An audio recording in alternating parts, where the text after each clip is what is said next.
Hey guys, how are we all doing, guys? Comment down below. How are we all doing today?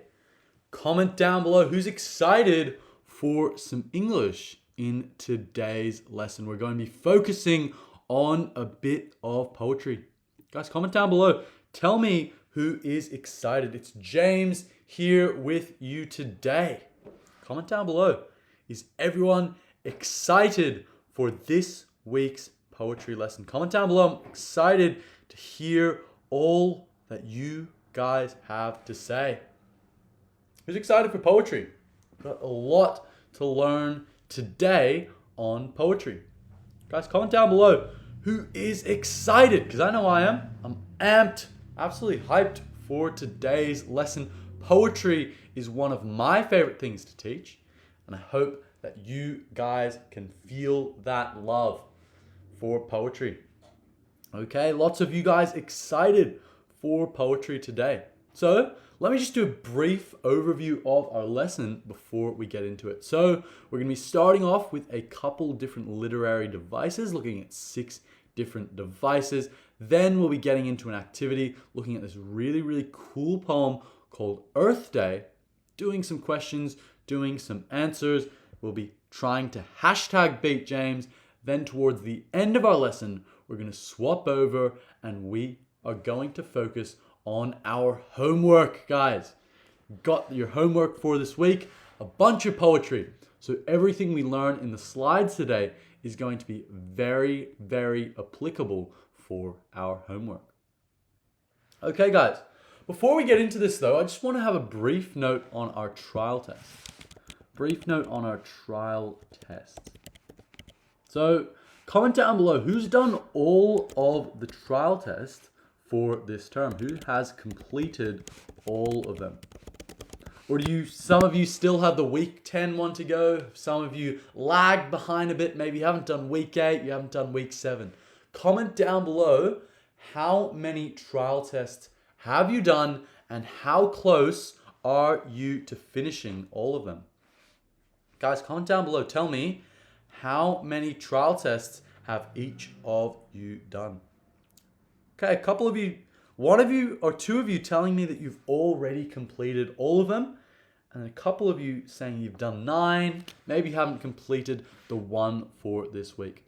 Well, guys, we here at Scholarly have a really cool prize for all of you though, you listening today, that finish all of your trial tests by the end of this week. Okay, guys? By Friday. So if you complete all of your trial tests by Friday, you have a really cool prize coming your way. And it's these Scholarly wristbands, guys. These Scholarly wristbands, they say Scholarly, they say Selective and OC. And these things are going to be dropped off at your houses if you complete all of our trial tests. Then you can begin wearing these wherever you want. You can begin representing Scholarly, whether you're at the supermarket, whether you're at school, whether you're in class, representing the Scholarly army. And also another cool feature, they glow in the dark. Because I had this in my room the other day, and I turned off my lights and I was going to sleep, and I see this thing glowing in the corner on my desk right next to my bed. I'm like, what on earth is that? And I go over and I find out that our Scholarly wristbands glow in the dark. So comment down below. If you guys want our wristbands, comment down below, hashtag I will do my TT, my trial tests. Comment down below. Who's going to get these wristbands? There's only a finite amount, and they're only available if you finish all of your trial tests by Friday. I hope this is a really good motivator and inspirer for all of you to finish all of your trial tests. So comment down below, tell me who is going to finish all of their trial tests. Tell me, guys. Comment down below. If you have 1 more to go, if you have 2 more to go, that's fine.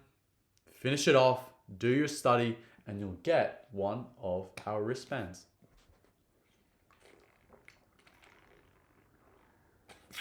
Okay, see, most of you, I will finish my TT. I will do my trial test. Very, very proud of all of you to hear that. We've come so long in this term. We've learned so much, and this should be a nice little prize to round out a really, really great term here in English, in maths, in thinking skills, all of the above. Okay, so now we're going to get into our lesson with that out of the way. So we're going to start off with looking at 6 different literary devices. And the first one we're going to start off with is chiasmus. We're going to be starting off with chiasmus. And that is the reversal of the sequence of words in the second of 2 parallel phrases or sentences. And this rhetorical strategy is known also as syntactical inversion or reverse parallelism. So this is a lot of jargon, guys, but I'm going to break this down by giving you a few examples of chiasmus. So guys, can some of you comment down below? Tell me, are you aware of what chiasmus is? Have you heard of it before? And if so, can you give me any examples? Guys, comment down below. Tell me, chiasmus. Have you ever heard of it? Comment down below, guys. Have you ever heard of chiasmus? So, the first example I'm going to give you is from John F. Kennedy. He was a great American president. He was also assassinated, very sadly, in Dallas, Texas. But JFK tells us,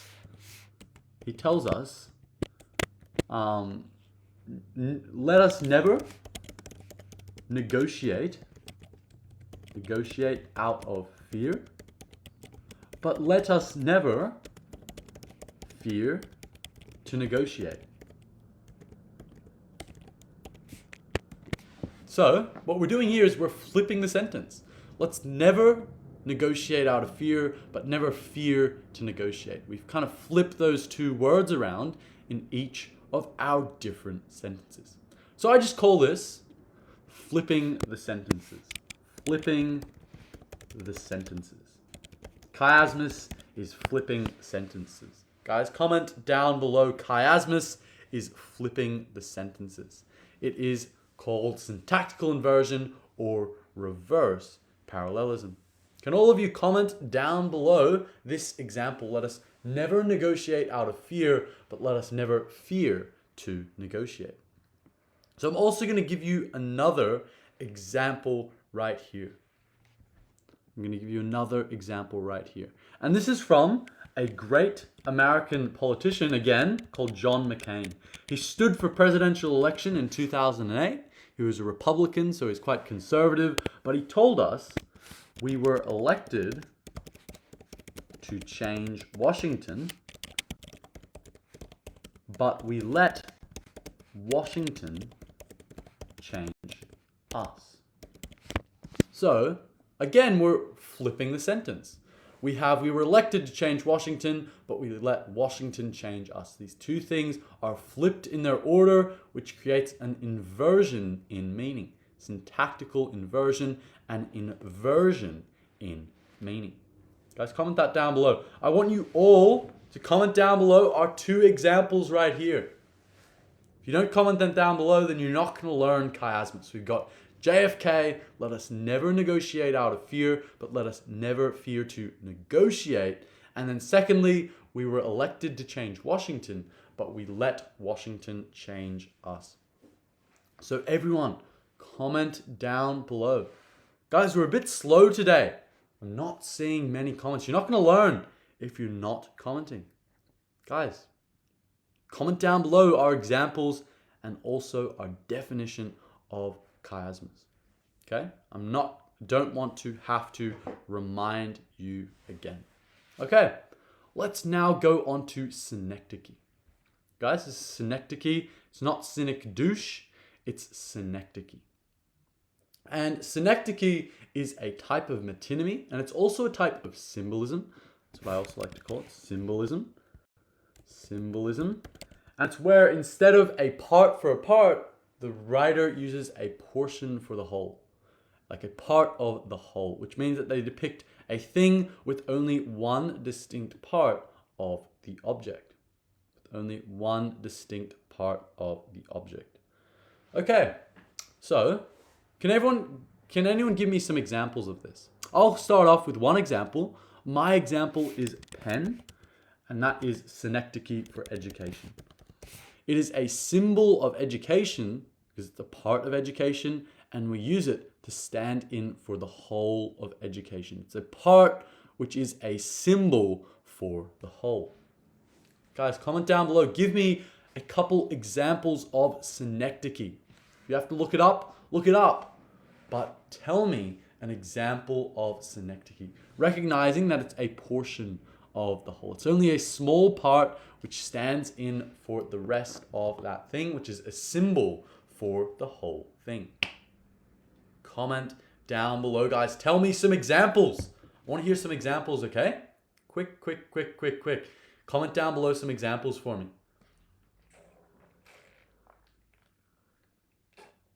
Okay, someone give me a good one, and that is a sword standing in for a war. Or we can even have a gun standing in for a war. These are parts of war, and therefore they are symbols for the whole war. We could even have a pencil, someone said, standing in for the whole of drawing. But I'd say these top two are more common. You might hear a pencil standing in for drawing, but sort of some ones become quite common.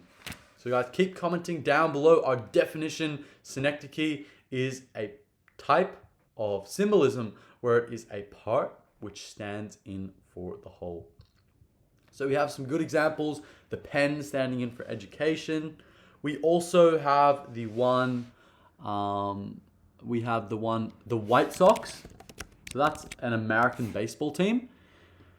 And so they're known for their White Sox. So the White Sox means baseball, because baseballers are known for their White Sox. And then also we have the example of a deck, meaning a ship. So you might say all hands on deck, meaning everyone get onto the ship, because the deck is an important part of that ship. Okay, that now brings us to irony, guys. Irony, comment down below, is the most common. The most common is the employment of tone or exaggeration to portray a meaning that is diametrically opposed to what is being said. So it's diametrically opposed. So we're using different sort of ways to create meaning which is diametrically opposed or opposite to what is being said. So some examples, there are sort of three different types of irony. There's firstly literary irony, and that is the most sort of common type of irony. And that's where we have ironic sort of language being spoken. Then secondly, we have situational irony. And situational irony is where a situation is ironic in and of itself. It's just ironic because something is being done which is sort of opposite of the meaning. So situational. And then finally, we have dramatic irony. And dramatic irony just refers to any irony which is done on stage, which is done in a theater, or which is done in a movie. And so the example that I like to use for situational irony is a child running away from a water balloon and then falling into a pool. A child running away from a water balloon and falling into the pool. So let's just dissect this example. Because they're running away from the water balloon because they don't want to get splashed by water, but then they fall into a pool, which means that the thing that they're trying to avoid actually happens. So therefore, a meaning which is directly opposed or diametrically opposed to what is being intended actually ends up happening, which creates an ironic response. And guys, everyone comment down below these three types of irony. So first we've got literary, we've got situational, and we've got dramatic. These are all very, very easy to identify. Literary, it's on the pages. Situational, it's in real life. Dramatic, it's on the stage. And then the other really important component of irony is that it's associated with humor. It makes you laugh. It makes you giggle. It makes you smile. For example, this one is quite funny. They're running away. You can imagine that happening in real life. A child's running away from a water balloon. Maybe you've seen your siblings do this, and they fall into the pool. That's funny. That would make me laugh if I saw that happen to one of my brothers, because it's ironic, the action that they are taking part in. Okay, let's move on to our next one, which is oxymoron. So oxymoron is quite easy. Oxymoron is when apparently contradictory terms appear in conjunction. Contradictory terms appear in conjunction. So the most important word there is it's a contradiction. It's a contradiction. So the example that I always like to use for classes is deafening silence. Deafening silence. Deafening silence. Let me fix this up. Deafening silence. And the reason that that is oxymoronic or contradictory is because silence cannot deafen you. Because deafening comes from noise and silence is the absence of noise. So that is clearly a contradictory statement. Can everyone comment down below some examples of oxymoron? Someone said loudly silent. Yes, that's quite similar to deafening silence. Very, very good that work there. Comment down below, guys. Tell me some examples of oxymoron. Okay, some examples that I might have are seriously funny. You might say your friend is seriously funny.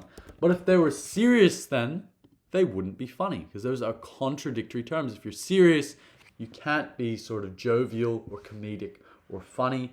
Those words don't make sense in so far as they are next to each other. Then the next one is plastic glasses, that I would say. Plastic glasses. Because it says that the glasses are made out of plastic. But if they're glasses, then don't they need to be made out of glass? Those two terms don't make sense in conjunction with each other. Plastic glasses, seriously funny, deafening silence are all examples of the use of contradictory terms, so therefore they are oxymoronic. Okay, let's now move on to our next word, which is cacophony. So cacophony is the opposite of euphony, and we'll get back to this. But cacophony means unpleasant sounding, yet the result does not have to be unpleasant to the reader. Cacophony usually happens when the poet uses harsh staccato sounds frequently. Everyone comment that down below. Cacophony is the use of harsh staccato sounds. Harsh staccato sounds, and it's going to be unpleasant. It's going to be unpleasant sounding. Those are the two key takeaways. Unpleasant sounding, harsh staccato sounds.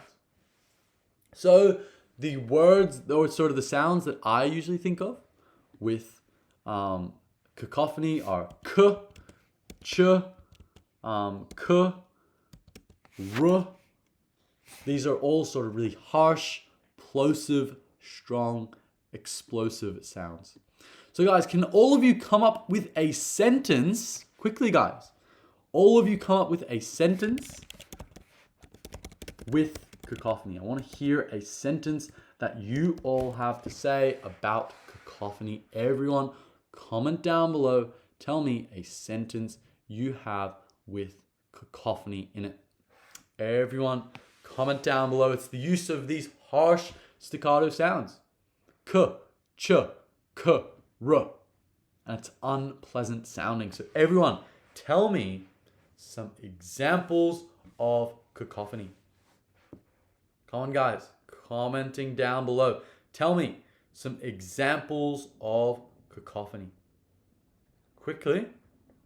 Let's go. Commenting down below. I want to hear some examples of cacophony. Guys, come on, let's focus. Quick. I need you to be quicker than this. I want to hear some examples of cacophony. K, ch, r. Make a sentence which has cacophony in it.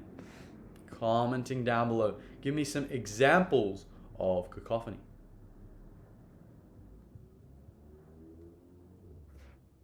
Comment down below, guys. Tell me, what are some examples of cacophony?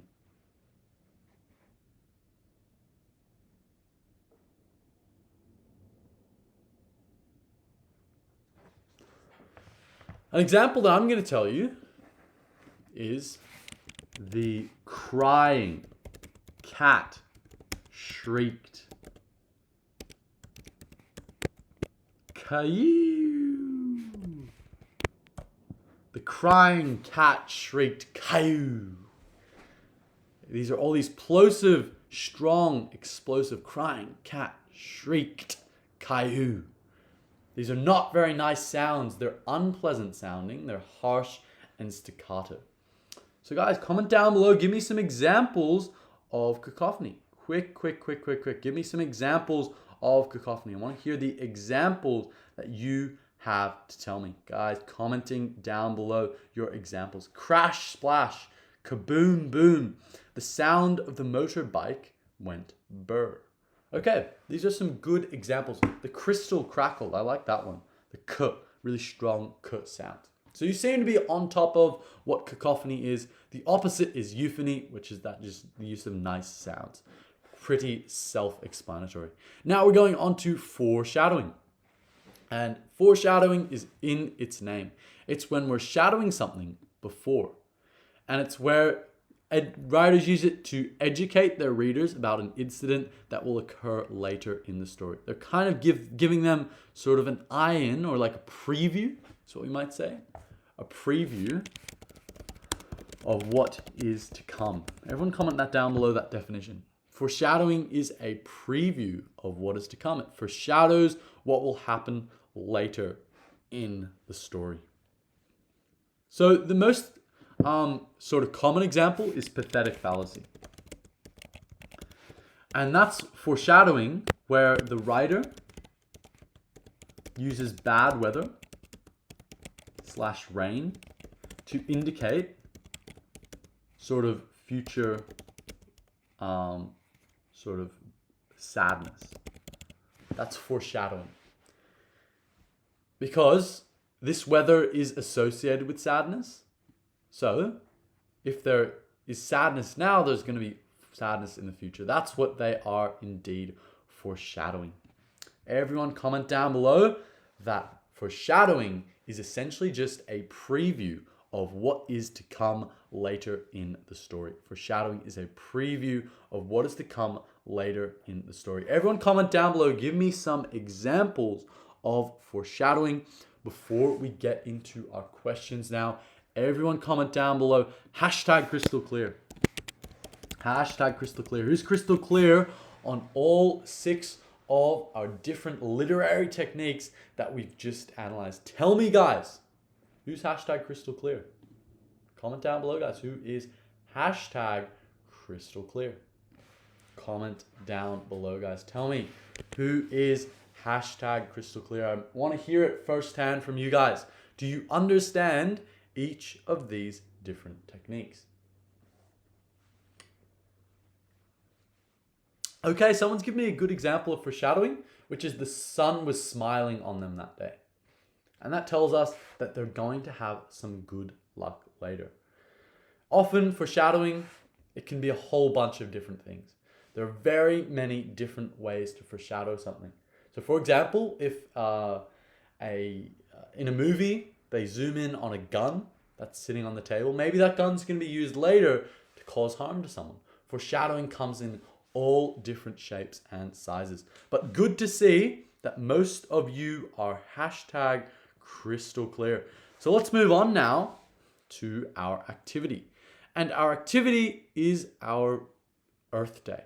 It is our Earth Day poem right here. And I'm just going to read through it. And as we go through this poem, I want you to hashtag beat James. I want you to hashtag, everyone comment this down below. I want you to hashtag beat James. I want you to do 2 things. Firstly, comment down below any emotions. And secondly, comment down below any techniques which you notice. And guys, I want 5 from each of you. If you guys don't comment down 5 of each of these, then I'm just going to kick you from the list. And I don't care. I want you all engaging, guys. Emotions and 2 techniques. And if you don't comment that 5 down below, then you're gone. You're gone, guys. Earth Day. This is our poem right now. And get up Word Hippo as we go through this as well. Get up Word Hippo. That can help you get your 5 comments. Look at some different synonyms for emotions that you think are contained in this poem, or different techniques you think are contained in this poem. Guys, comment down below, #beat James. Someone said that they've seen this poem before. Maybe you've read it before. So you should be an expert, all right?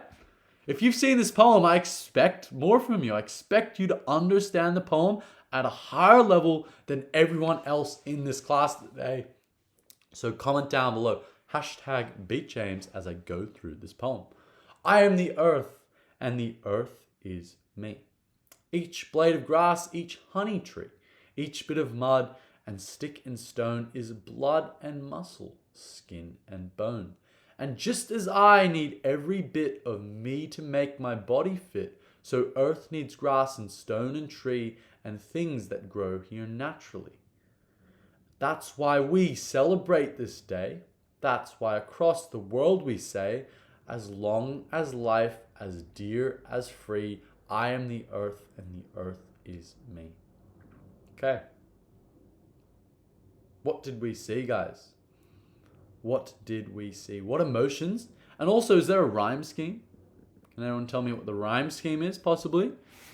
Rhyme scheme. And then also, we've got repeated lines for the first 2 lines. What is this? I am the earth, and the earth is me. There's a syntactical inversion.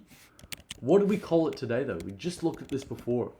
Syntactical inversion was another word we called it, but what was the main definition of this technique? What is the word we called it? It's also in the final lines. I am the earth, and the earth is me. They've repeated it. And then I see also a couple of you guys telling me, oh, chiasmus. That's right, chiasmus. We've inverted the 2 sentences. I am the earth is me. Okay, then also you've aptly identified that there's a simile here, just as I, that's the linking word right there. That identifies that it is a simile. And then up here, each blade of grass, each honey tree is blood and muscle, skin and bone. This is metaphor. This is an actual comparison. This is an implied comparison right here because we have the linking word, whereas this is an actual comparison saying that stick and stone is blood and muscle, skin and bone. So metaphor, simile. They're trying essentially to make a comparison between the human body and the earth. So just like we care for ourselves and our own bodies, we ought to care for the earth. We ought to look after the earth, all the animals, all the trees, all the stones, all the ecosystems which surround us. And I also like some of the words that are given to describe the emotions. Things like united, strong, warmth, dedicated, it's a good word, smile, heartwarming, strong. I think it's really this idea of strength, exactly, that we have this really intelligible relationship between the earth and the body, which ought to be taken note of. So guys, really, really good work commenting down below. I won't need to kick any of you. Commented very, very well. And that equips us well to begin answering our questions. So our first question, what poetic technique is used in lines 1 and 2? Lines 1 and 2 said, I am the earth, and the earth is me. What is this technique, guys? You just commented down below, and I said it before as well, so if you get this wrong, then that's on you guys, because we've looked at this. So this is a test of have you been listening? I am the earth, and the earth is me. We looked at it earlier in the lesson. What is this poetic technique? And I don't want you to be saying A, B, C, or D. I want you to be giving me which one is it. Actually, is it chiasmus? Is it hyperbole? And tell me why it is that thing. Okay, good to see that most of you have been listening. Well, actually, all of you have been listening who commented it down below, because the answer is indeed chiasmus. Because what we've done is we've inverted these sentences. I am the earth, the earth is I. We've inverted these two things in terms of their order to show the relationship between these two things. Okay, now on to number 2. Why does the author write the second verse in chunks of sentences? Comment down below, guys. Tell me, why does the author write the second verse in chunks of sentences? Have a look. So, this is what we call enjambment, right? The second verse. Enjambment.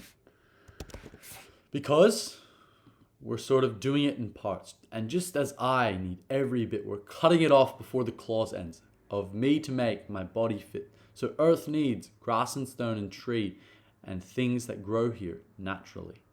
Enjambment is the definition of this technique. So let's scroll down and have a look at our answer. Which one is it? To show that earth will not last for very long? No, probably not true. Secondly, to illustrate that every human being is influential to the existence of earth? Probably not. I don't think that was the emphasis in this paragraph. I don't think it's on individuals. I think it's just showing the relationship between the human body and the earth on a holistic level. C, to imply that the earth is changing in small steps. There wasn't much about change. By process of elimination, you come to the right answer, which is D. To emphasize how important little things in nature are for the earth.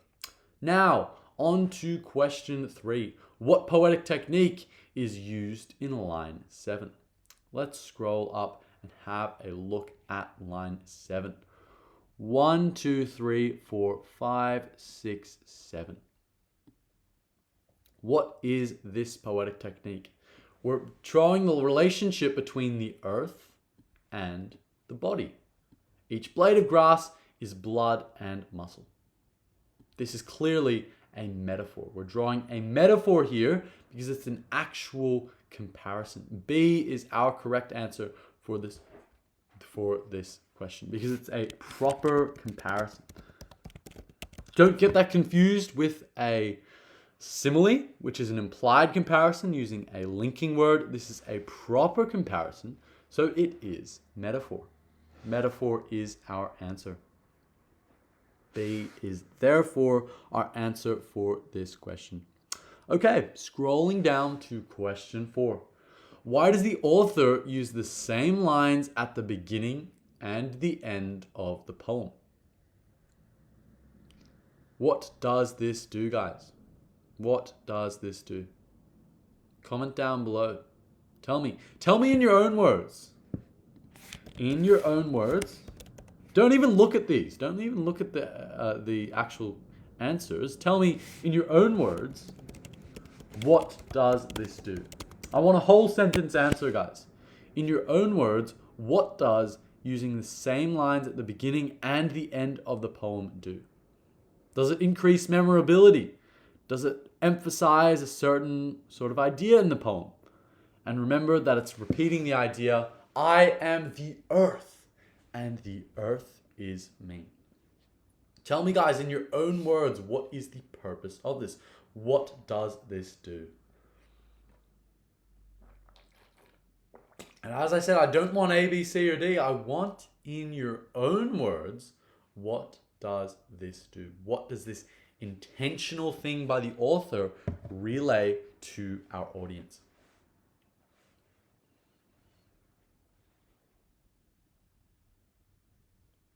Comment down below, guys. Tell me. In your own words.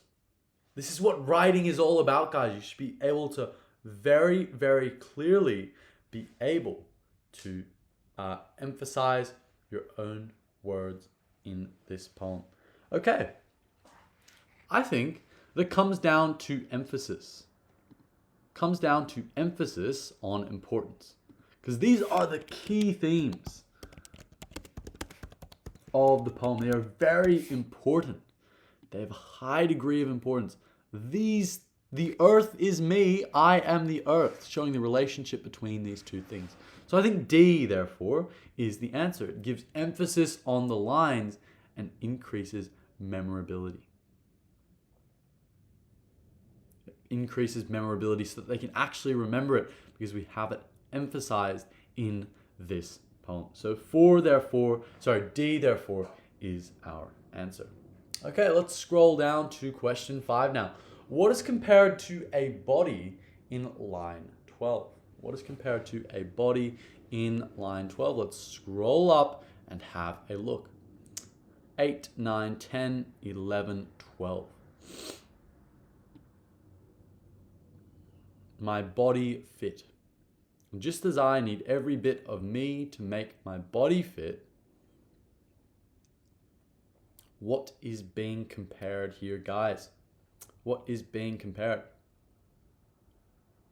It's just being compared to the earth all round. It's being compared to the earth all round, as we can see. So earth needs grass and stone and tree. So my body needs these small things, and the earth also needs these small things. The body is the bigger sort of organism. The earth is the bigger sort of system, which requires different parts to function. So that's the relationship between the body and the earth. It is therefore B, the earth, which is being represented. It's not nature. Nature's quite similar, but we've just got to recognize that it's earth is the key word being mentioned in that sentence. Okay, let's scroll down to question 6. Why does the author use anaphora in lines 3 to 5? Let's quickly scroll up. Anaphora. Okay. 1, 2, 3. I'm the earth is me, each blade of grass, each honey tree, each bit of mud. Okay, guys, in your own words again, I want all of you to give me a sentence. In your own words, this is the question. In your own words, why is anaphora used?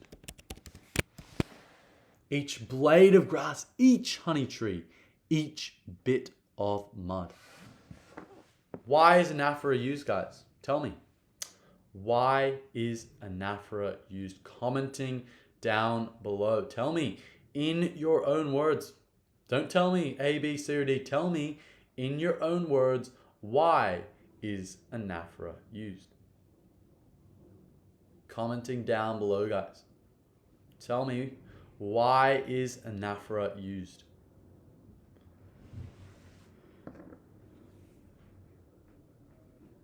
Okay, someone's saying it's to highlight the importance of each thing. And I think that's kind of it, but it's even deeper than that. It's to highlight the individual importance. It's not only blades of grass in general, or grass in general, or honey trees in general. It's the importance of each single individual blade of grass and each single individual honey tree. It's to emphasize the granularity and the importance on smaller scales of each of these parts of the natural environment. Each blade of grass, each honey tree. So I think that's a good answer. And if you can all distill that in the comment section down below. It's got a very, very specific function. The author has chosen this word each very, very particularly with a particular function in mind. Okay, someone said it's used to show individual importance. That's exactly correct. So let's scroll down. Let's try to find our answer. Let's try to find our answer. To point out that they're the most important lines? Nah. To show that all the lines are connected in a singular way? No. To put a highlight on the objects mentioned on each of the lines? That's exactly correct. To show each of these objects are individually important. Most of you got that correct. C is our correct answer. C is our correct answer. Okay. Let's now move on to question 7. How do the ideas in lines 9 to 12 relate to the idea in line 13 to 16? Okay, let's scroll up. Let us scroll up. Lines 9 to 12. 9, 10, 11, 12, and 13, 14, 15, 16. So the relationship here, and we looked at this before, it's a simile. Lines 9 to 12 is showing us the relationship between the body to the earth. So let's scroll down and try to find our answer. How does the idea relate to lines 13 to 16? So, essentially, what I think it is lines 13 to 16 give an analogy or a simile for the idea in lines 13 to 16. So therefore, D is our answer. It's giving a simile or an analogy for that idea mentioned later. Everyone comment that down below. D is our answer, giving a simile, comparison, an analogy for the idea mentioned later. So everyone comment down below before we move on to the next part of our lesson. Comment down below, hashtag crystal clear. Hashtag crystal clear. Who's 1,000,000% clear? Who's diamond clear? Who's emerald clear? I want to hear who understands everything in this passage, who understands this poem, these ideas we looked at, chiasmus, I am the earth is me, simile, metaphor, rhyme, and also some of the broader ideas of the relationship between earth and the body in terms of like the structural emphasis on that idea throughout the poem. So who's crystal clear? Commenting down below. Someone's sapphire clear. Someone is crystal clear to about a quadrillion percent or Googleplex percent. Okay, we got another person who's emerald clear. Very happy to hear that. You guys seem to be across your poetry, and we're on our sort of journey towards mastery of poetry, which should always be our aim every time we enter into this classroom on our journey towards mastery. Okay, guys, let's now move on to our next part of this lesson, which is the homework. So I'm not going to start with the first poem today. What I want to start with, scroll down a bit, I want to start with this poem right here. This final poem. It's a bit shorter, which is why I want to focus on it. It's called Break, Break, Break. The first thing I recognize before even starting the poem is repetition. Notice a bit of repetition in the title of the poem. Repetition, break, break, break. Okay, guys. As we go through this, guys, what I want to do is I want you to again try to hashtag beat James. I want you to hashtag beat James. And what that means is emotions. I want you to have word hippo out. If you're not sure what word hippo is, just look it up. It's going to give you a ton of synonyms and then also poetic techniques. And I want you to give me 5 throughout this poem, or I'll just kick you out of the class. I want you to engage here. And what that means is trying to hashtag beat James. If you can't even try, then you shouldn't be here. Scholarly is for big dogs who want to get better, who want to tell me the emotions, who want to tell me the techniques in this poem. Break, break, break. Okay, guys, let us get into it. Who's hashtag ready to beat James? Comment down below. Who is going to hashtag beat James? Commenting down below. Who is going to hashtag beat James?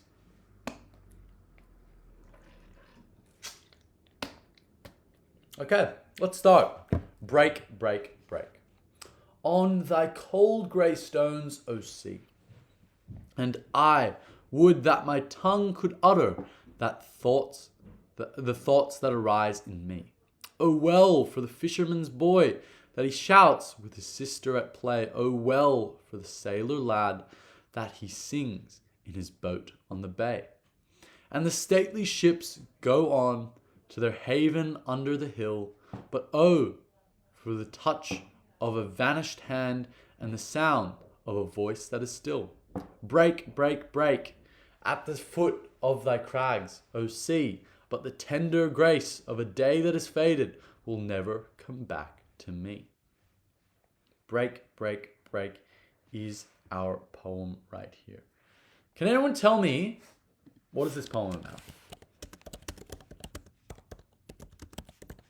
What is this poem about? Distill it into 2 or 3 words. Because what I'd say is it's about the sea. We've got people who are on the sea, who are experiencing the sea. And particularly in the sort of second paragraph and the third paragraph. We've got this people's experience of the sea. Ships, knowledge, repetition, rhyming. Okay, yeah, we got some rhyming, definitely. Break, utter, see, me. Boy, lad, play, bay. So the rhyming scheme we have here, everyone comment down below. The rhyming scheme we have is A, B, C, B. Our rhyming scheme throughout our poem right here. A, B, C, B. And then also, I recognize here is O. What is this technique called, where we just say O? Comment down below for me, guys. What is this technique? Tell me. What is this technique here where they just say O? It's kind of weird, isn't it? It's kind of like how you anticipate they would have spoken in maybe the 1800s or the 1700s. Why are they saying just O? Comment down below, guys. Tell me, why are they saying just O? What's the purpose of this? Why? Why would they speak like this? Like they're back in the olden days. Comment down below. Tell me, why are they saying just O? It's a bit weird, isn't it? Comment down below, guys. Tell me, why are they saying just O? Quick, guys. Quick. Guys, comment down below. Tell me, why are they saying just O? Come on, come on. Let's comment down below. Why are they saying just O? Doesn't seem like any of you know, but I'll just give you the answer. So I'm going to clarify this now, because you don't all know, I want you all to comment this down below. It's called an archaism. It's called an archaism.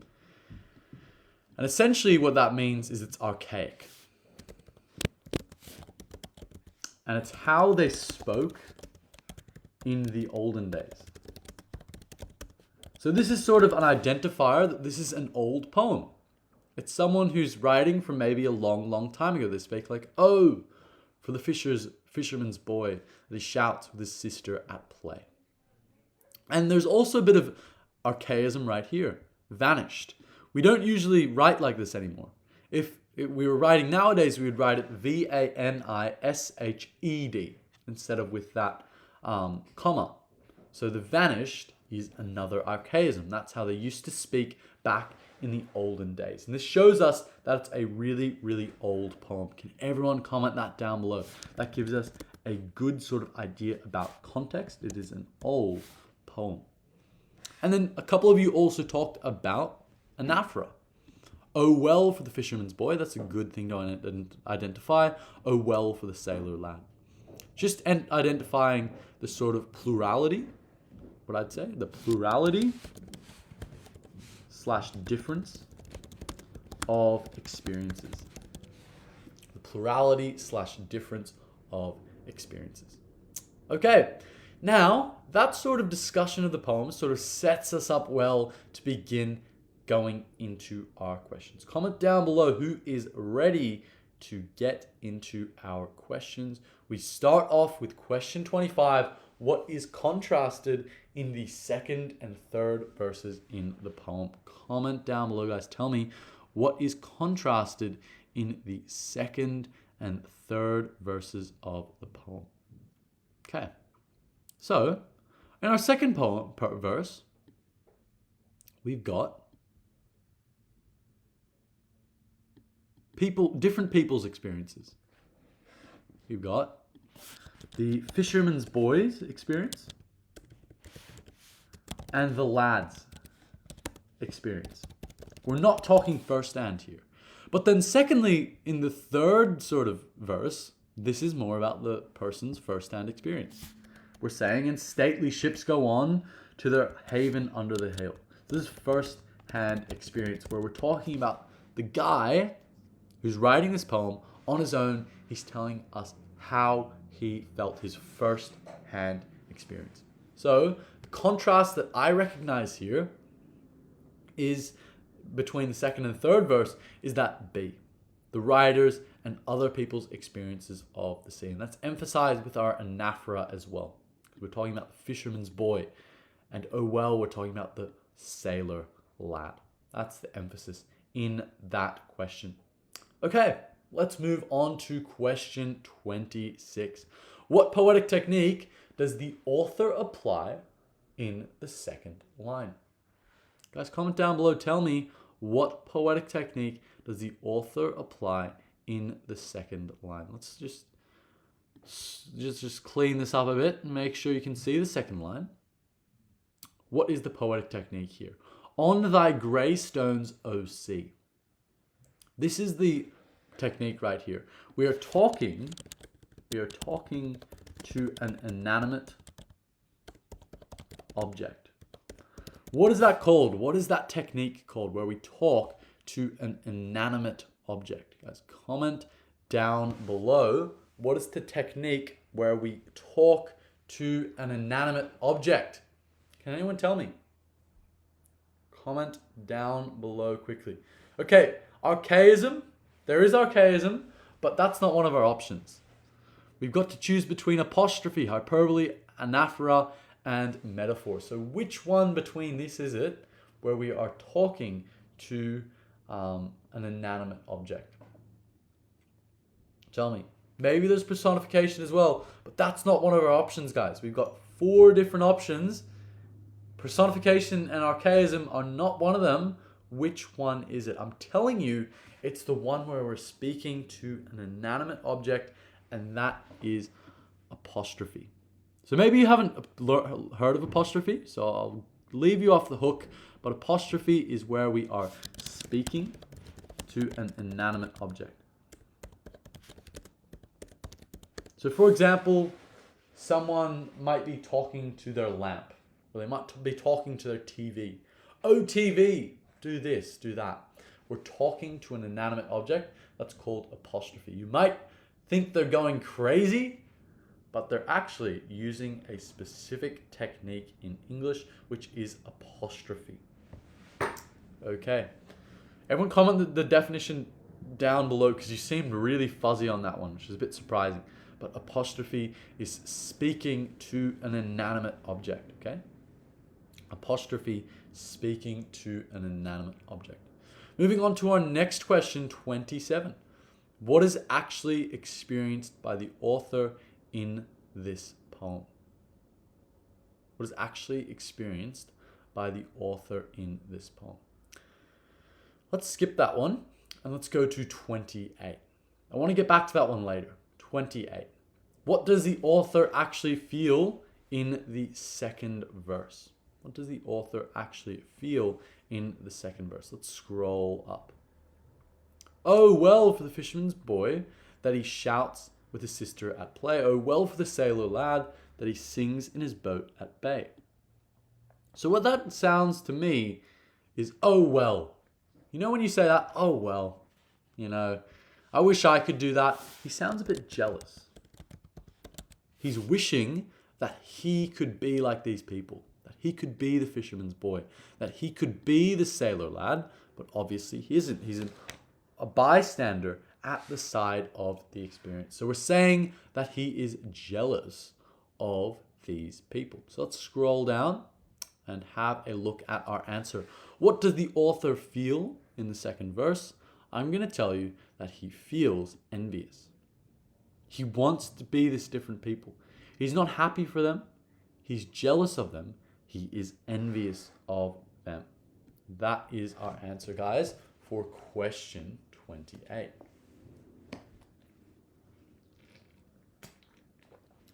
Okay, guys, moving on to question 29. The way the author uses the word break in the first and last verse actually indicates what? What does this indicate? Let's have a look. So, break, break, break. On thy cold stones, O sea. And then break, break, break at the foot of thy crags, O sea. What is this indicating? What is this indicating? It's indicating the ups and downs of life. Because it's just like the sea. where it goes up and down and up and down and up and down. Because we're not actually talking about the sea, we're giving a sort of metaphorical or poetic sort of look at life in general. Because when we're describing a sort of scene in poetry, whether it's describing someone's room or it's describing the outside environment or the sea in this case, it's not always about the sea. It's about the emotions that it tells us and the lessons that it gives us for life. Oh, whoops, sorry. Oh no, I've lost our homework. Let me get that back quickly.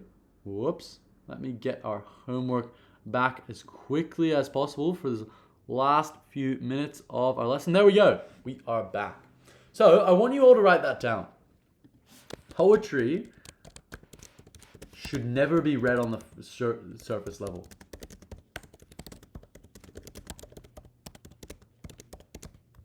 Always look for sort of poetic / emotional meaning.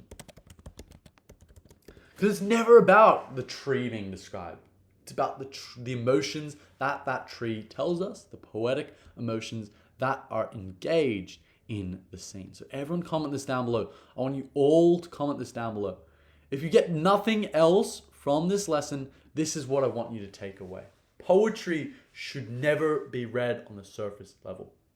It's always sort of a metaphor for something else, for the emotions that we might feel. You should always look for a deeper, not surface level, poetic or emotional meaning. Everyone comment this down below. I want all people watching this lesson to remember this. I'm going to test you on this next week, okay? I want you to commit this to memory. Poetry should never be read on the surface level. Always look for emotional / poetic meaning. This is so important, and I need you all to remember this. I'm going to test you this in our holiday lessons. I'm going to test you this the week after next, the week after that, and the month from now as well, because this is the one thing that I want you to take away from today's lesson.